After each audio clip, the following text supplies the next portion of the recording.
Halo, kenalin, aku Cipa Cahyayata Siswoyo dengan NIM G0023-212. Sekarang aku mau ngejelasin sesuatu tentang anatomi nih. Sekarang aku mau nyampein tentang tiga hal. Yang pertama itu dinding abdomen, terus yang kedua tentang rektum, dan yang ketiga tentang peritoneum. Kalian penasaran kan itu semua tuh apa aja sih? Yuk langsung kita mulai. Pertama, ada dinding abdomen. Kita langsung mulai aja dari ini pertama. Jadi, kita itu mau bahas tentang dinding abdomen. Pertama, kita lihat dulu nih lapisan-lapisannya. Bakal kita tinjau dari anterolateral dan juga posteriornya. Secara umum, jadi kalau kita dari anterolateral dulu deh, tapi ini umumnya aja ya, karena yang khususnya bakal aku bahas di slide selanjutnya. Jadi kalau dari anterolateral tuh ada kulit, fascia superficialis, fascia profunda, musculi ad aponeurosis, fascia transversalis, dan fascia extraperitonealis. Ada satu lagi deh, itu peritoneum parietal. Kalau secara posterior sama, cuman ada beberapa yang beda. Jadi yang pertama ada kulit, terus fascia superficialis dorsi, musculus. Nah, kalau di posterior ini musculusnya kebagi jadi 4 lapisan. Di lapisan pertama ada musculus latissimus dorsi, terus di lapisan kedua ada musculus obliquus externus abdominis, musculus erector spinae, musculus longissimus dorsi, musculus serratus posterior inferior, terus di lapisan ketiganya ada musculus multifidus, musculus interspinales, musculus obliquus internus abdominis. Nah, di lapisan yang keempat ada tiga, ada musculus quadratus lumborum, musculus iliopsoas, musculus transversus abdominis. Terus sama kayak yang secara anterolateral tadi ada fascia extraperitonealis dan juga peritoneum parietal. Dan kita bakal nge-review lagi lapisan dinding abdomen secara anterolateral. Jadi di sini kita punya potongan melintang dari kulit. Pertama ada kulit, potongan melintang dari kulit? Maksudnya potongan melintang dari dinding abdomen. Pertama tuh ada kulit, di kulit ini melekat pada struktur yang terletak di bawahnya dengan longgar, kecuali pada umbilikus. Selanjutnya kita juga punya fascia superficialis yang kebagi jadi dua, fascia camper sama fascia scarpa. Tapi, nggak semua bagian perut ini punya dua lapisan ini. Jadi, ini aku jelasin, kalau fascia superficialis ini punya lapisan yang berbeda antara lapisan yang di atas umbilikus sama yang di bawahnya. Kalau di superior atau di atas umbilikus itu cuma terdiri dari jaringan subkutan yang tetap konsisten dengan lapisannya. Sedangkan di bawah umbilikus, pada bagian terdalam dari si jaringan subkutan itu diperkuat sama banyak serat elastis dan kolagen. Jadi dia bakal punya dua lapisan. Seperti di sini ada camper, ada juga scarpa. Bedanya apa? Camper itu biasa disebut dengan situs penyimpanan lemak. Ketebalannya itu bervariasi. Jadi kalau di orang yang gemuk pastinya tebel dong. Kalau di orang yang kurus ya lebih tipis. Ya gitu deh. Terus selanjutnya ada juga yang namanya fascia scarpa. Kalau fascia scarpa ini lapisan membranosa tipis dengan berisi sedikit atau tanpa lemak. Di inferior lapisan ini berlanjut ke paha, namun tepat di bawah ligamen inguinale, lapisan ini bakal menyatu dengan fascia profundus regiofemoralis. Yakni di situ seperti yang kita sudah pernah pelajari ada yang namanya fascia lata. Pada garis tengahnya, lapisan ini melekat dengan linea alba dan subficies pubica. Fascia scarpa ini berlanjut ke inferior menuju regio perineum sebagai lapisan membranosus jaringan subkutan perineum. Fascia coles. Pada pria aja nih, fascia superficial ini berlanjut membentuk lapisan fascia khusus berisi sabut-sabut otot polos. Ini namanya fascia dartos. Kalau di wanita ada juga, tapi pastinya beda dong. Kalau di wanita, lapisan superficialis ini merupakan komponen dari labium majus pudenda. Selanjutnya, ada fascia profunda, berupa jaringan ikat tipis yang menutupi muskulus dan terletak di dalam fascia scarpa. Jadi dia lebih dalam sebelumnya fascia scarpa. Selanjutnya ada muskulus nih, muskulus yang bakal dijelasin lebih lanjut di slide selanjutnya. Seperti yang bisa kita baca ini ada eksternal, internal, transversus, terus ada juga transversalis, kan? Terus ada juga namanya fascia transversalis. Di fascia transversalis ini lapisan kelanjutan dari fascia profundus yang jadi pagar cavitas abdominalis dan berlanjut ke dalam cavitas pelvis. Paling terlihatnya itu dia di dalam musculus transversus abdominis. Terus belum terakhir deh, aku lupa terus. Ada fascia extraperitonealis yang isinya itu jaringan lemak kayak ini ya. Ini fascia ini memisahkan fascia transversalis dengan peritoneum. Fascia ini isinya ya, ini udah kelihatan lah ya isinya jaringan lemak.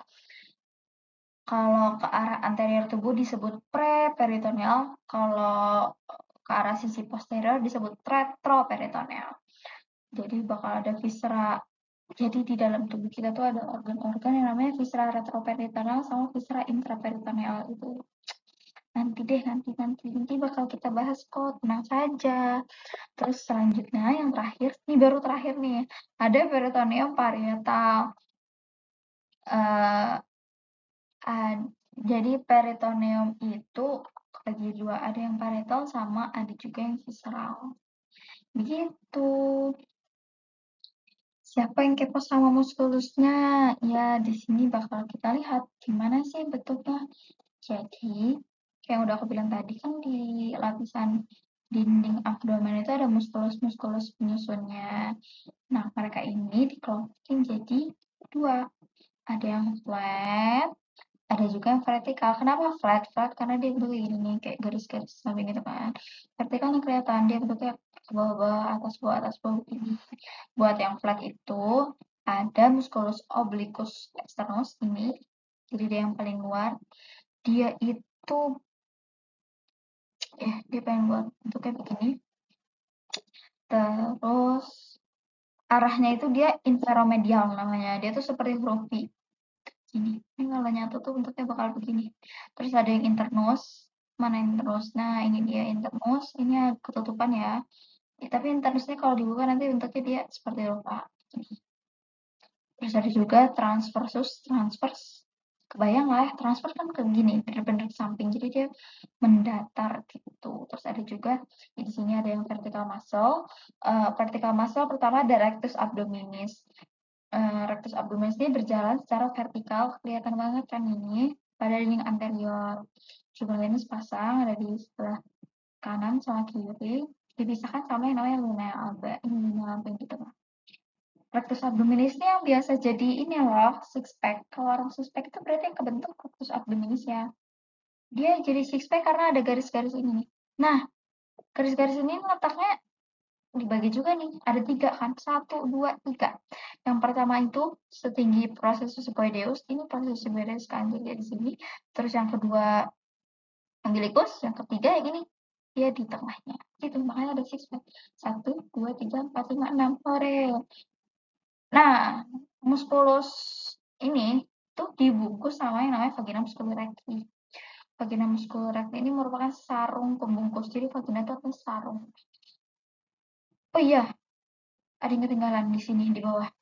Namanya piramidalis. Ini kecil banget. Piramidalis ini sangat kecil, bentuknya triangular atau dia seperti segitiga. Otot ini nggak selalu ada sama semua orang. Sekitar 20% orang nggak punya otot ini. Terletak di rectus abdominis. Dia juga bersama rectus abdominis, dia dibungkus sama vagina musculi recti. Vagina musculi recti itu kayak lapisan otot yang dibentuk sama 3 otot flat muscle ini. Jadi mereka bersatu membentuk namanya vagina musculi recti yang membungkus vertikal muscle. Nah, ini dia vagina musculi recti. Jadi vagina musculi recti ini suatu lembaran yang membungkus vertikal muscle. Vagina musculi recti abdominis membungkus sempurna facies anterior dan juga posterior. 3/4 atas rectus abdominis. Terus dan hanya menutupi facies anterior.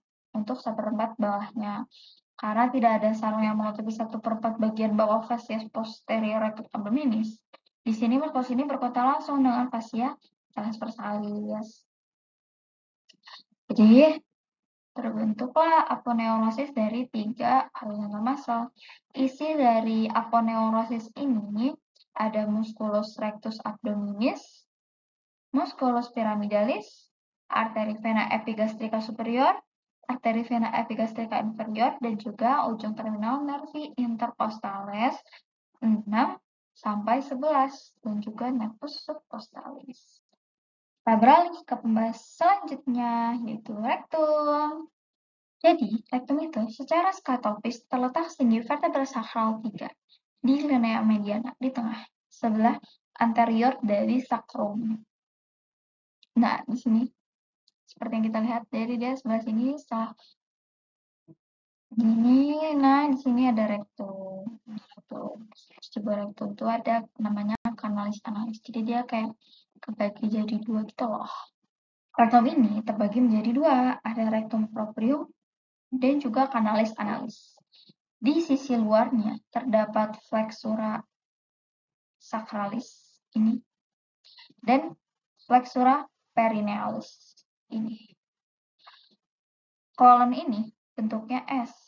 Kalau dari lateral kelihatan kan ya ini S, ini kan dari lateral.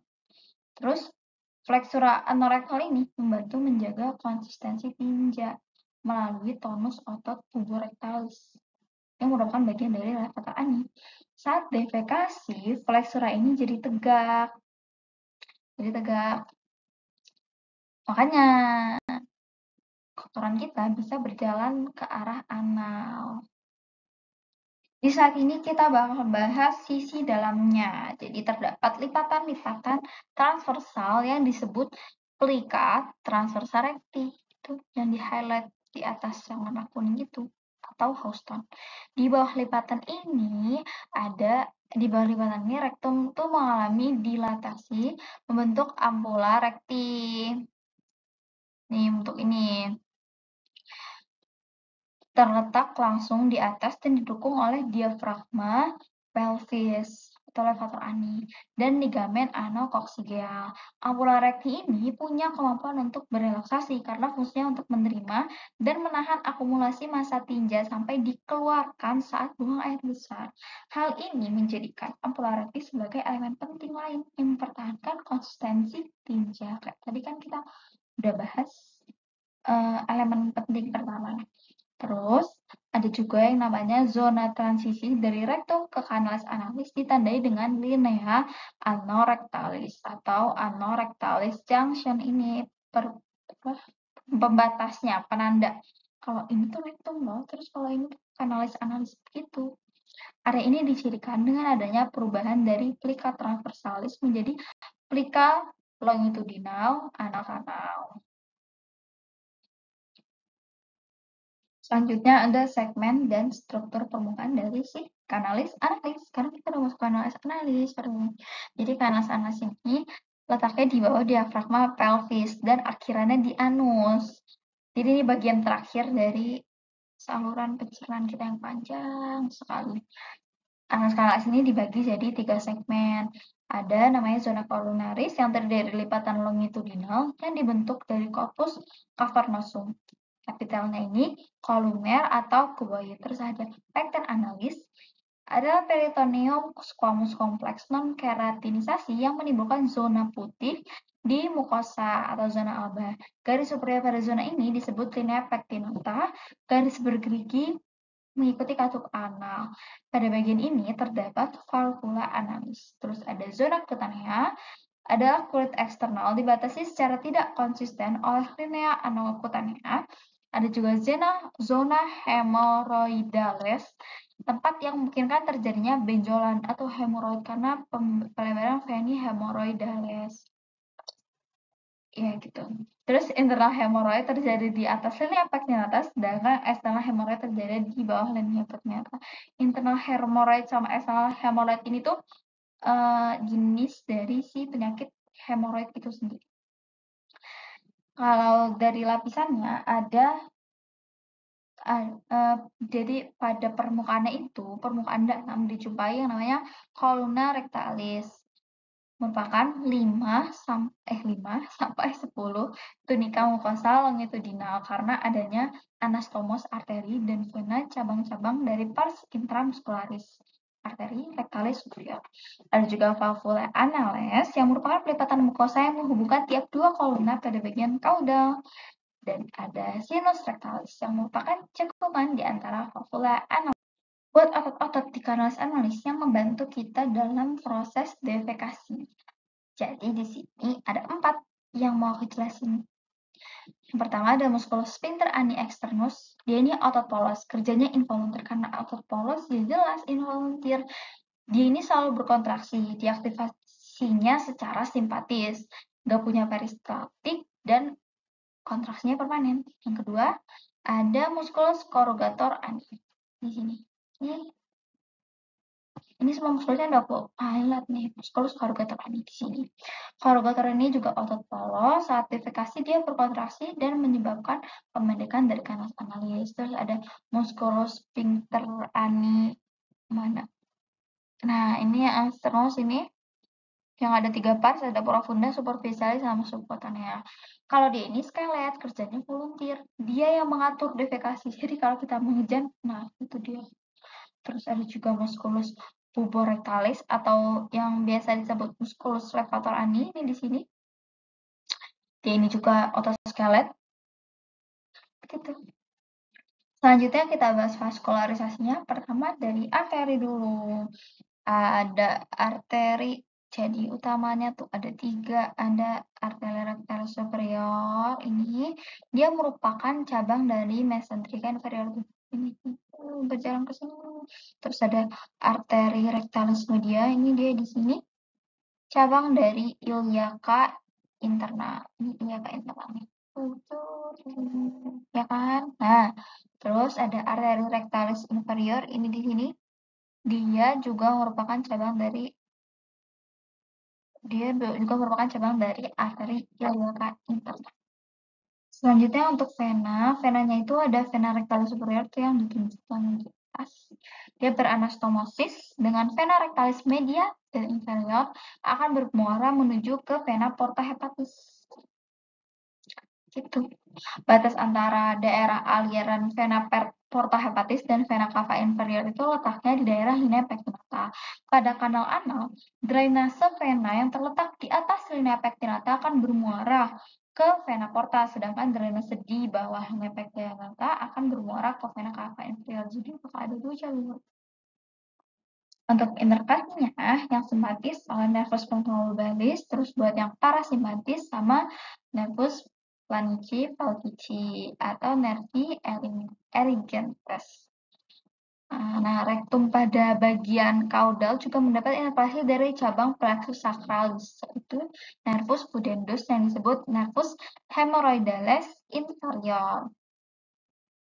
Ini kan ada nervus pudendus, nervus planici palpici. Ini gitu.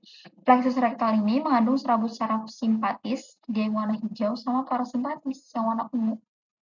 Tuh, kelihatan kan? Plexus rectalis ini merupakan sebagian dari plexus hypogastricus inferior dan berisi sabut saraf simpatis dan parasimpatis yang sesuai. Serabut simpatis mengaktifkan musculus sphincter ani internus. Jadi udah di-mention juga sehingga menjaga kontinensianya atau kontrolnya.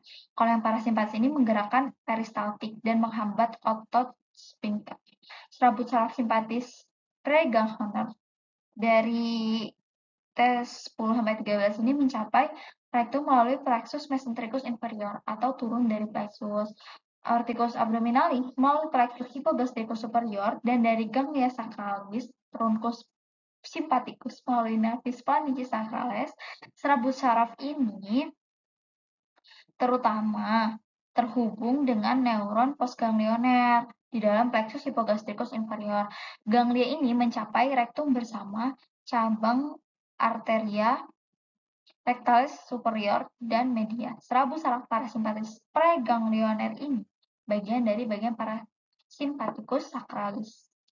Saraf 2-4 mencapai ganglia plexus hipogastricus inferior melalui nervis planici pelvici. Di sini atau di sekitar usus, serabut saraf termat bersinaps dengan serabut postganglional yang memasuki mesorektum dan naik ke atas dengan bebas atau sepanjang arteri rectalis superior.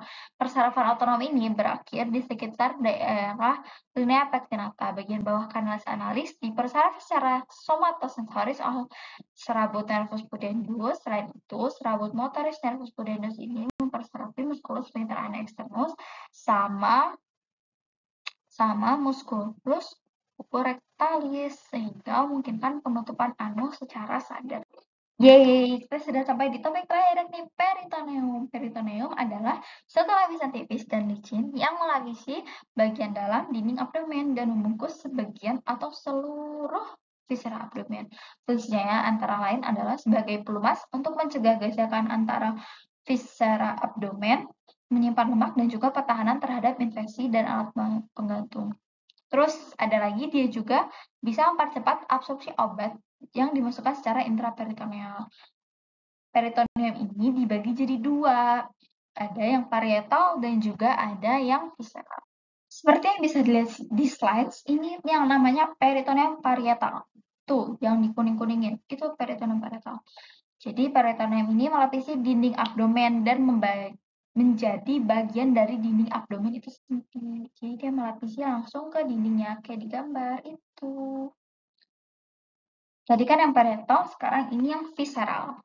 Ya, ini judulnya emang intraperitoneum sama retroperitoneum. Jadi itu tuh pembagian dari visceralnya, kita mulai dari awal aja. Jadi ini tuh namanya peritoneum visceral.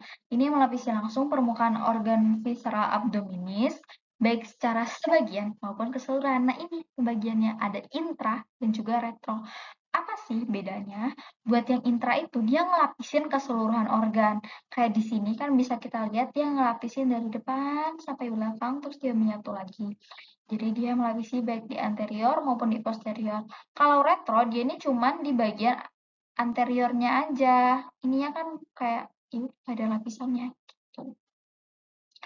Buat selanjutnya tuh ini kita melihat potongan melintang dari vertebrae torakal 12 sampai lumbal 1. Di sini kita bisa melihat berbagai macam organ nih. Kita mau identifikasi ada yang intraperitoneal sama ada juga yang retroperitoneal. Coba kita lihat yuk bedanya gimana. Kita ambil misalkan contoh dua organ. Di sini udah aku highlight. Di sini ada kolon transversum, dia kan kayak dikelilingi semua bagiannya gitu kan. Berarti dia apa? Iya benar, dia itu intraperitoneal. Coba kita lihat yang lain, misalnya ini ren. Di sini aku highlight yang ada ren sinister sama ren dexter. Kalau di ren ini dia cuman bagian anteriornya aja. Dia kan dekat nih sama dinding posterior. Jadi dia itu yang dilapisin cuman anteriornya aja. Gitu. Kalau di tengah kan nggak mungkin dia cuma dilapisin bagian depannya, terus belakang kemana, nempel kemana nih gitu, kan nggak ada. Begitu bedanya. Jadi kalau ren ini termasuknya retroperitoneal. Sebetulnya ada cara gampang buat ngehafalin organ apa aja sih yang intra sama yang retro. Karena organ yang retro ini lebih ini judulnya kurang. Harusnya ada organ retroperitoneal begitu. Jadi kita hafal yang retro aja. Nanti sisanya berarti intra. Jadi kita punya singkatan yang namanya adalah Sedgwicker. Sedgwicker. Kita mulai dari Sed. S. S for suprarenal gland. Di sini kita punya suprarenal gland, dia itu bagian dari retroperitoneal. Terus kita punya aorta, ada juga duodenum, P-nya pankreas. Ini, oh tapi pankreas tuh nggak semuanya retro, ada juga yang intra. Yang intra itu kauda. Jadi kecuali kaudanya, kecuali sini, dia itu retro. Terus ada juga ureter di sini, ureter sini. Terus ada kolon, tapi nggak semua bagian kolon. Cuman kolon yang ascendens dan juga descendens. Kalau yang transversum, terus sigmoideum, terus sama appendixnya sama sekum, itu juga dia masuknya masih intra, jadi cuma ascending sama descending. Terus ada kidney atau ren, kidney kan ginjal, dia ren, itu juga retro. Terus E-nya esophagus, dan juga yang terakhir R, rectum. Tadi udah bahas peritoneum, sekarang kita bahas mengenai duplikator peritoneum. Kenapa judul slide mesenterium? Karena mesenterium merupakan salah satu duplikator peritoneum. Kita mulai dari pengertian duplikator peritoneum dulu. Jadi duplikator peritoneum ini alat penggantung peritoneum. Dia berbentuknya itu lipatan yang membentang dari peritoneum parietal ke peritoneum visceral dari organ yang digantungnya. Duplikator peritoneum yang pertama adalah mesenterium. Mesenterium ini suatu lipatan ganda peritoneum yang luas, bentuknya seperti kipas yang menghubungkan jejunum dan ileum dengan dinding posterior abdomen. Jadi dia ke belakang itu. Sederhananya, mesenteri ini adalah penggantung yang melekatkan viscera dengan dinding abdomen posterior. Mesenteri ini berisikan pembuluh darah, saraf, dan limfe untuk organ yang digantungnya. Jadi ada yang namanya ini kan mesenterium, jejunum dan ileum. Terus ada juga mesenteri yang lain, ada mesokolon berarti dia untuk yang kolon. Ada mesokolon transversum berarti dia menghubungin kolon transversum sama dinding posterior abdomen. Ada mesokolon sigmoideum yang menghubungin kolon sigmoideum dengan dinding abdomen. Ya pokoknya mesenteri ini dia sesuai namanya. Oh, ada juga mesenteri appendix. Jadi namanya tuh mesoappendix.